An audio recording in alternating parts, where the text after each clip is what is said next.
sejam todos bem-vindos a mais uma aula do Conquistar. Eu sou a professora Sabrina Araújo, sou professora de Biologia do Centro de Mídias de Educação do Amazonas. Para mim é uma honra estar aqui com vocês para a gente ministrar aí mais uma aula.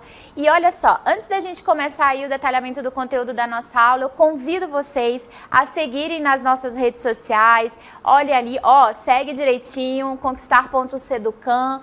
Curta, comenta, participe, compartilhe com a gente, é sempre bom a gente estar conhecendo um pouquinho mais de vocês, tá bom? E vamos lá, né? Vamos conhecer aí qual é o conteúdo da aula de hoje, professora. Nesse nosso episódio, que é o 2.5, né? A gente vai trabalhar o componente de biologia e o conteúdo sobre genética, né? E qual é o nosso detalhamento? Olha só, a gente vai falar um pouco sobre hereditariedade, variabilidade genética, DNA, RNA, genes e alelos, genótipos e fenótipos, mutações, engenharia genética, genética molecular e clássica. Olha só, que são conceitos fundamentais que a gente precisa conhecer em genética, tá bom? Então, roda aí a vinheta da nossa aula.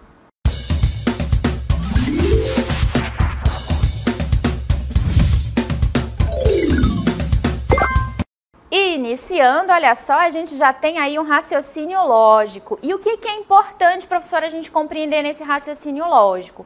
É que o enunciado da questão, né, ou seja, ali, aquelas informações que vêm antes da pergunta, elas são essenciais para a gente compreender o que a gente precisa responder. Então, olha só, as barras correspondem a sequências de DNA presentes nos indivíduos. Se os filhos herdam sequências de DNA dos pais, olha só que informação importante, do pai ou da mãe, ou, olha só, dos dois. Eu pergunto para você, quem é o provável pai da criança? E aí a gente precisa fazer uma leitura dessa imagem, né? Nós temos ali, de um lado, a mãe e a filha, e uma sequência de barras, né, marcadas ali em preto. E do outro lado a gente tem o pai de número 1, 2 e o 3. Um desses três aí é o provável pai da criança, né? E a gente precisa investigar essas barras. Eu vou deixar um minutinho para vocês pensarem, leiam com atenção e comentem aí no chat quem é o provável pai da criança.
Muito bem, olha só, né? Temos aí esse raciocínio lógico que eu deixei para vocês. Ele não é difícil, né? Porém, a gente precisa ter bastante atenção na hora de identificar essas marcações, né? E antes da gente voltar naquela imagem, o que é importante a gente entender daquelas barras, né? Aquelas barras, elas funcionam realmente como marcadores. Elas tratam ali, elas representam graficamente sequências de DNA que estão presentes nos pais. E se a gente sabe, né, que a genética, ela estuda essas características que são herdadas de pai para filho, é natural que elas também ocorram na geração, no caso aí, nos filhos, tá bom? Então, isso é uma das maneiras da gente identificar, no caso desse exemplo, né, como se fossem testes de paternidade, por exemplo, né? Mas existem outros usos para essa mesma lógica, né, de identificação, porque lembra que a gente já falou nas aulas anteriores que o nosso DNL guarda informações genéticas que são específicas daquele indivíduo. E uma das formas da gente conseguir fazer esse tipo de representação é através desse raciocínio lógico que eu trouxe para vocês, tá bom? E aí a gente volta para a nossa cartela, né? Enquanto isso a gente percebe ali as nossas interações no nosso chat. Quero que vocês... Ó, já tem gente aí dizendo que é o pai de número 3. Será mesmo que é o pai de número 3? Qual realmente não é? Porque às vezes, gente, quando a gente trabalha em genética, a gente sempre tem que dizer que é uma probabilidade alta, que é 99,9%, né? A gente sempre trabalha com essa margenzinha aí de erro, né? Ou de variabilidade que nunca chega a 100%. Mas a gente com certeza consegue excluir aquele que realmente não tem como. E uma das formas da gente verificar isso, como eu falei para vocês, é estudando a barra, né? Essa barra a gente vai chamar aqui de marcadores, são marcadores que trazem informações importantes. Então, vamos lá. No caso da mãe, olha só, ela possui essa primeira barra que a gente está observando aqui, não é? Vocês observem que a filha, ela não possui.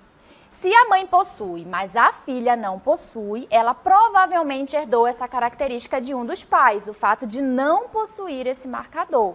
Né? Então, a gente aqui já exclui automaticamente o pai de número 1, porque ele possui.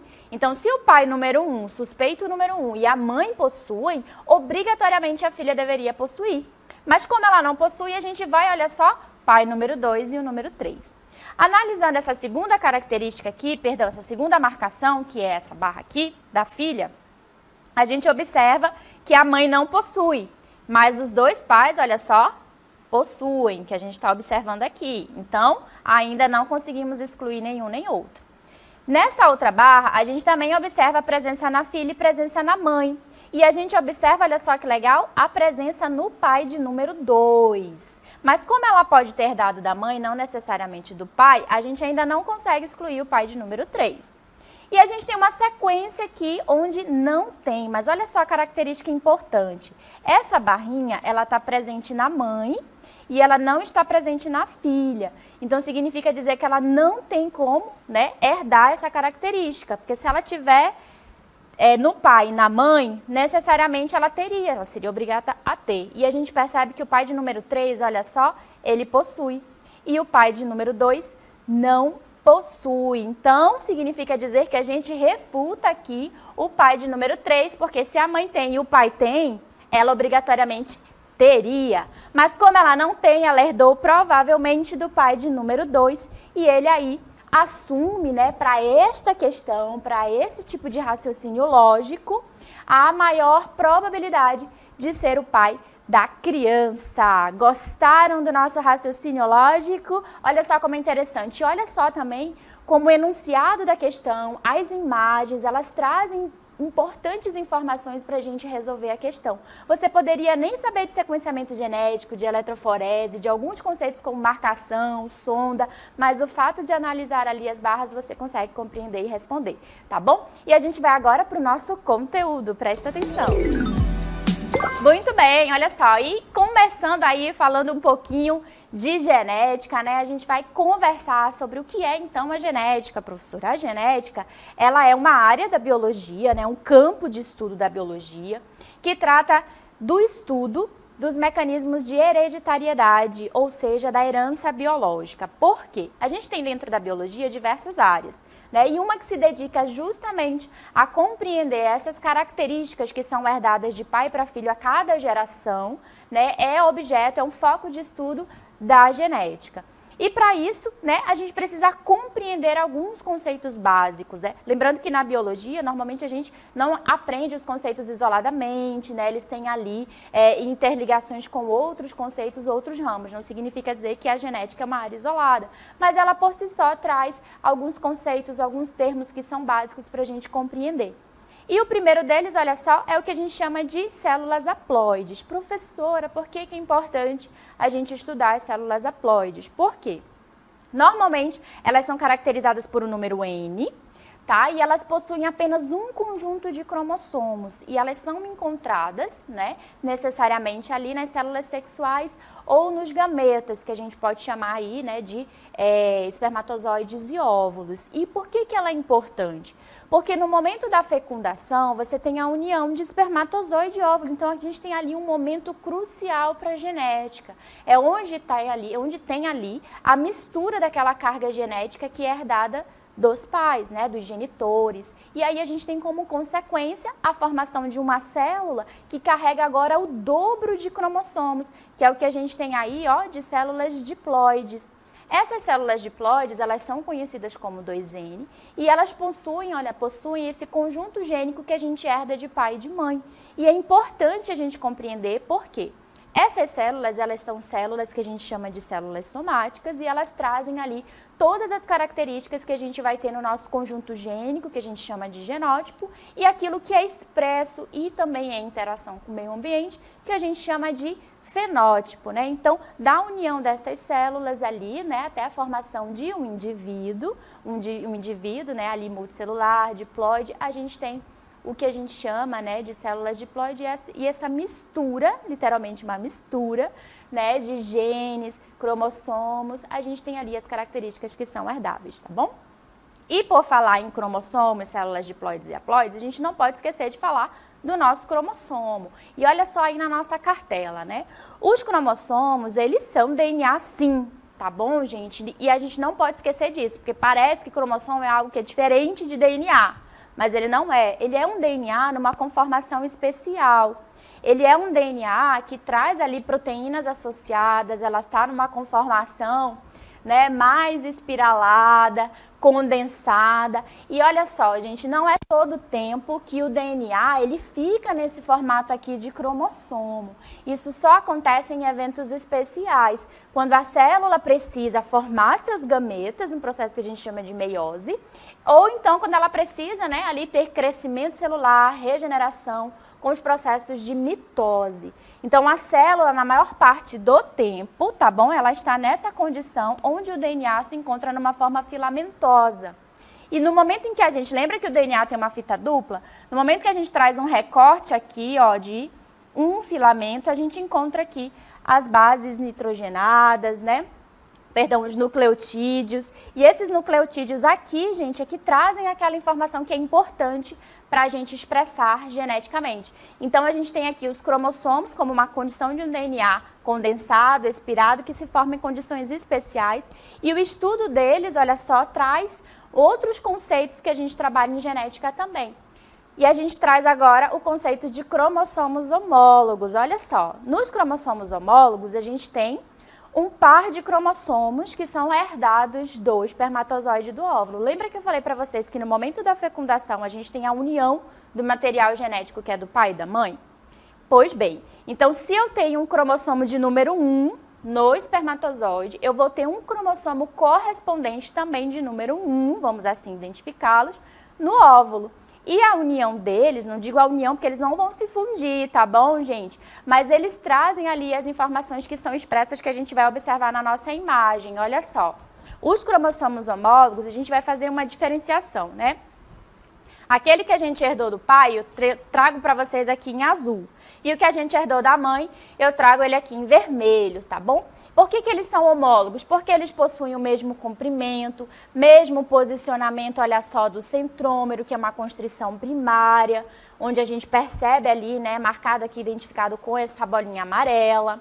Eles trazem a mesma localização de genes, né? Então, se aqui eu tenho um gene, sei lá, que codifica o tipo B, porque o sangue do meu pai é do tipo B e o sangue da minha mãe é do tipo A, eu herdei essas duas características. Então, meu sangue provavelmente será do tipo AB.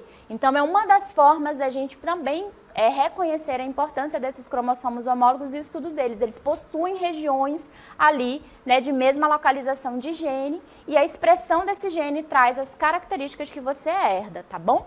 E a gente tem ele nessa conformação, né, onde a gente percebe somente um filamento, mas no momento em que se formam os cromossomos, eles possuem cromátides irmãs, ou seja, o nosso DNA, antes de se formar, né, nessa estrutura que a gente conhece como cromossomo, ele passa por um processo chamado de replicação, porque lembra, mitose ou meiose são processos de divisão celular. A célula vai passar por um processo de divisão. Então, ele precisa se multiplicar, né, ele dobra, as cromátides irmãs aí são formadas e em seguida ocorre a divisão celular.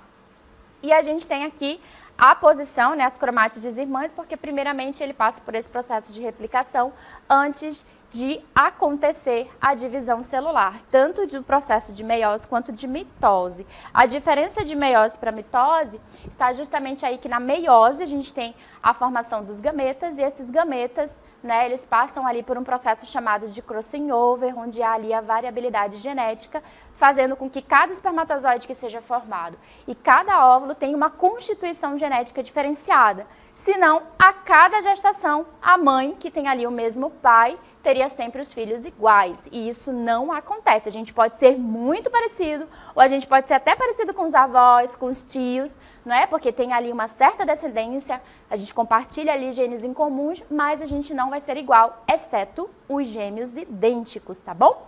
E o conjunto de todos os cromossomos, professora, como é que a gente chama? O estudo dele, gente, a gente chama de cariótipo, que é o próximo conceito que a gente vai observar. No cariótipo, olha só, a gente tem o estudo de todo o conjunto de cromossomos que a gente tem no indivíduo. E o que é isso, professora? Como é que eu sei? Lembra que no início eu falei que as células, elas são conhecidas, né? A gente tem ali aquelas duas divisões, ou ela é diploide ou ela é haploide, não é? Então, quando a gente tem uma célula diploide, a gente consegue ver os pares de cromossomos, porque a gente junta o que veio do pai e o da mãe. E nessa imagem que vocês estão observando aí na cartela, eu trago para vocês um exemplo de um cariótipo de uma espécie de morcego, que é o Artibius obscurus. O morcego é um mamífero, tá bom, gente? E aí, olha só que interessante, quando a gente monta o cariótipo, a gente encontra os cromossomos homólogos e organiza eles em pares. Por isso que vocês estão vendo, né, eles organizados em par. Como eu vou marcar aqui para vocês na imagem, olha só, eles têm praticamente o mesmo tamanho, par de número 1, 2, 3. Nós normalmente costumamos organizá-los em ordem decrescente. Esse M representa a posição do centrômero, lembra aquela bolinha amarela? Então são cromossomos metacêntricos, ou seja, a gente tem as cromátides, né, os braços superiores mais ou menos do mesmo tamanho dos inferiores, e o centrômero fica bem no meio. E a gente vai arrumando em ordem decrescente. Em seguida, a gente tem um subtelocêntrico, porque os cromossomos eles são classificados quanto à posição do centrômero, tá bom? E como é mamífero, o mamífero normalmente tem o que a gente chama de cromossomo sexual, né? São cromossomos específicos que definem ali se é macho ou fêmea. No caso dessa espécie de morcego, a fêmea, ela tem 2 cromossomos X, né? Semelhante à constituição ali, né? A estrutura que a gente também tem na espécie humana. A fêmea tem XX. E o macho, no caso da espécie desse morcego aí, olha só que interessante, ele possui um cromossomo X bem grande e 2 cromossomos Y, diferente da nossa espécie que possui apenas 1. E, gente, o cromossomo Y é extremamente especial, tá bom? Por quê? Ele está presente no macho, a gente não tem na fêmea, ele guarda genes específicos que são do macho, ele é um cromossomo super especial, ele é bem pequenininho, mas ele guarda informação genética para a evolução, que traz ali a condição das características especiais que a gente encontra no macho, tá bom? E aí, olha só, falando de genética, a gente não pode trabalhar, a gente não pode esquecer de falar do conceito de mutação, observa aí na nossa cartela. E as mutações, olha só, são toda e qualquer alteração que acontece no DNA, que podem ser benéficas ou não para o organismo, ou ainda não causar nenhum dano ou vantagem. Lembra que normalmente a gente tem os processos que fazem com que o nosso DNA seja um pouquinho diferente um do outro? Pois é, só que isso é normal, causa o que a gente chama de variabilidade genética. Mas ao passo que a gente tem uma certa modificação, tanto no nível de cromossomo, quanto no nível genético, a gente chama isso de mutação, tá bom? E aí eu trago para vocês, na nossa animação aí, alguns exemplos de mutação que acontece nos cromossomos, tá bom? E trazendo aqui para vocês um dos primeiros exemplos, é a mutação cromossômica, que a gente conhece como deleção. Observa na imagem que a gente tem um segmento D de um lado, e se você observar aqui do lado, olha só, ele não tem, ou seja, ele foi realmente deletado, apagado. Como consequência, ali naquele cromossomo, naquele segmento D, se tiver genes que são essenciais para aquela espécie, ela vai ter uma expressão genética prejudicada, né? Porque ela vai ter a ausência daquele segmento com aquelas informações genéticas, no processo que a gente chama de deleção, é realmente apagar, deletou dali aquela informação, tá bom?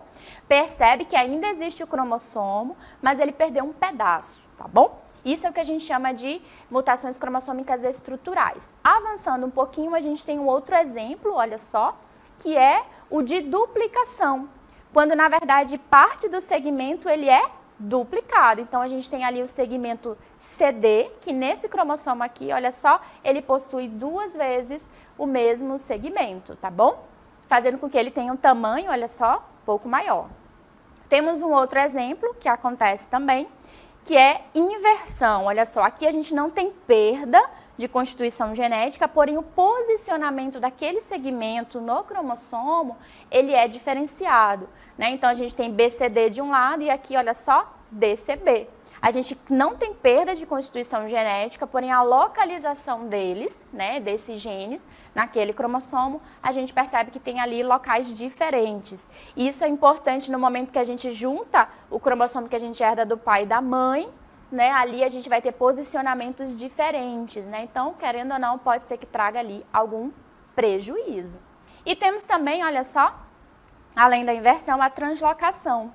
Na translocação, a gente tem segmentos desse cromossomo que ele acaba indo para outro cromossomo. Lembra que eles são organizados em pares? Então, de repente, o par de número 1 tem um pedaço do seu cromossomo ali, da sua cromátide irmã, deslocado, né, translocado para um outro par. Isso também acontece, a gente não está vendo aqui perda. Se a gente for comparar a sequência B, ela continua daquela constituição genética, porém agora organizado em um outro par, tá bom? E esses são todos exemplos do que eu trago para vocês de mutações cromossômicas estruturais. Aqui a gente permanece com o mesmo número de cromossomos daquela espécie, a gente não teve perda, mas a gente teve dentro dos cromossomos alterações, tá bom? E a gente vai agora para um outro tipo, né, de mutação que a gente chama de mutação cromossômica numérica. Nesse tipo de mutação aqui, gente, a gente tem, olha só, variações em relação ao número de cromossomos. E a gente pode ter aí de 2 tipos. O primeiro tipo é o que a gente chama de euploidia e o segundo, olha só, a neuploidia. Professora, qual é a diferença? A diferença básica, e às vezes cai realmente no Enem, é você saber diferenciar esses conceitos, porque ele não vai trazer o que é euploidia, o que é a neuploidia, mas ele vai trazer uma situação, por exemplo, uma planta que tinha um número 2N e tal, e agora ela está com 4Ns. A gente tem que saber onde a gente se localiza, tá bom? Então, quando a gente estiver falando de euploidia, a gente está falando de uma alteração do conjunto gênico total. Por exemplo, o normal é que a espécie humana tem ali, né, 46 cromossomos em uma célula somática. Se você pegar uma célula da pele, né, um leucócito, pegar qualquer célula do corpo humano que tem ali um núcleo com material genético, e se a gente puder colocá-la numa condição de formar ali os cromossomos, a gente vai observar 46 cromossomos. Numa mutação, esse número ele pode ser reduzido à metade, o conjunto gênico todo é cortado ao meio, então ela passa por um processo de mutação e fica apenas com 23 cromossomos, ou então ela passa por um processo de multiplicação e mutação onde ela dobra, de 46 ela vai para 92 cromossomos. Que coisa absurda, né? Praticamente inviável para a nossa espécie. Mas existem algumas espécies de planta que conseguem suportar esse tipo de mutação, onde a dobra de número, né, de cromossomos acontece. E a gente tem também o que a gente chama de aneuploidia. A neuploidia, a gente não mexe no conjunto gênico todo dos cromossomos, aquele cariótipo todo, mas a gente mexe principalmente em alguns pares. Um exemplo disso é o que acontece com a trissomia do 21, onde na espécie humana, lembra que o cariótipo é organizado em pares? O nosso par de número 21, se ele não tiver 2 cromossomos, mas sim 3, porque por isso a gente chama de trissomia do par 21, a gente tem uma condição que é comum em indivíduos, né, que têm síndrome de Down.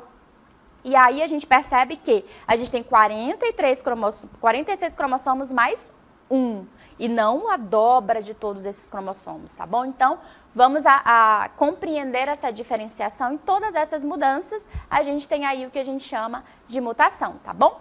E um outro exemplo que a gente tem, olha só, são as mutações gênicas. Se as mutações cromossômicas acontecem no cromossomo, A gênica, olha só, ela vai acontecer nos genes, então a gente tem que imaginar aquele filamento de DNA e ela pode acontecer, ó, quando envolve a adição, eliminação ou substituição de um ou poucos nucleotídeos na fita de DNA.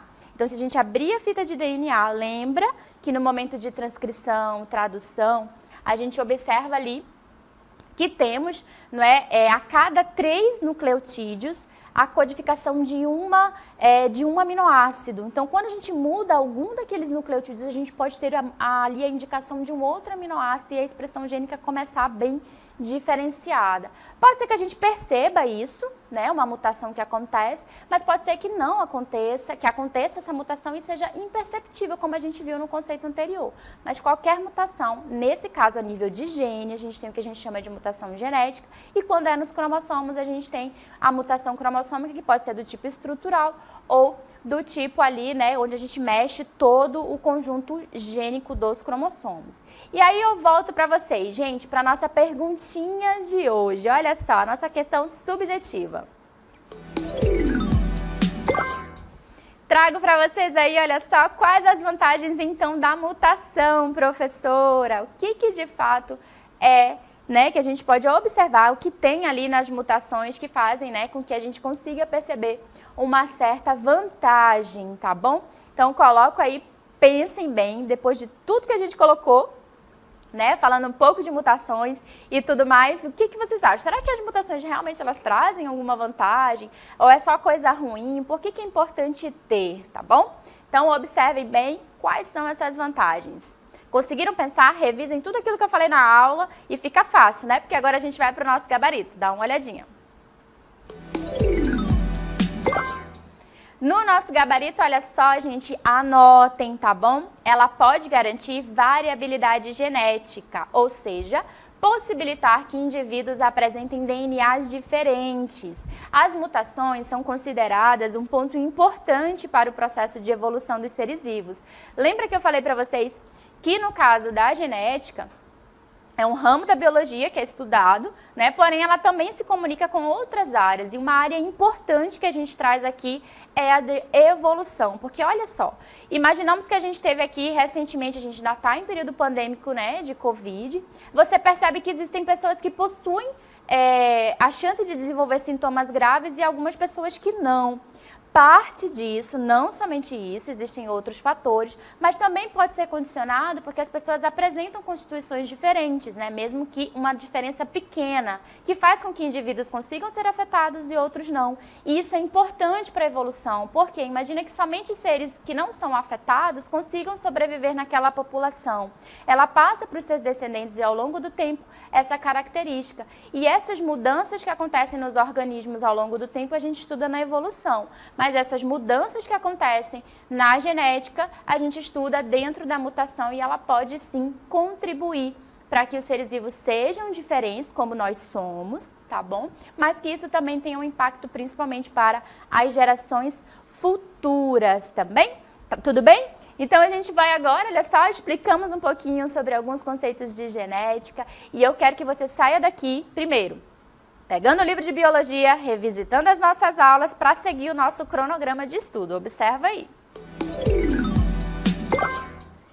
E no nosso cronograma, olha só, recomendo que após essa aula vocês deem uma olhadinha, revisem, porque eu tenho certeza que vocês já estudaram esses conceitos, né, sobre a primeira lei de Mendel, a segunda lei de Mendel e depois linkage, tá bom, gente? É importante seguir essa sequência, mas não fiquem aflitos, tá bom? E olha só que aqui é interessante, quando a gente está lendo os textos que fazem referência aos estudos de Mendel, a gente vai perceber uma época de genética onde a gente ainda não conhecia os conceitos de mutação, né, de gene, genótipo. Então é importante a gente perceber esse olhar, porque como ele é considerado o pai da genética, e vocês já sabem os conceitos básicos, vai ficar muito mais simples a gente fazer essas associações, tá bom? Então a gente vai agora para as nossas considerações finais. Muito bem, gostaram da nossa aula? Para mim foi um prazer enorme estar aqui com vocês. Muito feliz de estar aqui nesse momento. Faço novamente o convite para vocês nos seguirem nas redes sociais. Compartilha, curta, comente, entre em contato conosco, tá bom? E olha só, antes de encerrar a nossa aula, a gente vai para aquele momento lindo e maravilhoso que é o da nossa selfie, né? Então, observa bem aí, eu vou fazer uma pose aqui, ajeitar o cabelo, ficar bem bonitinha, né? Deu tempo, tirou a foto, então marca a gente, tá bom? Beijo pra vocês, foi um prazer estar aqui e até a próxima. Tchau, tchau.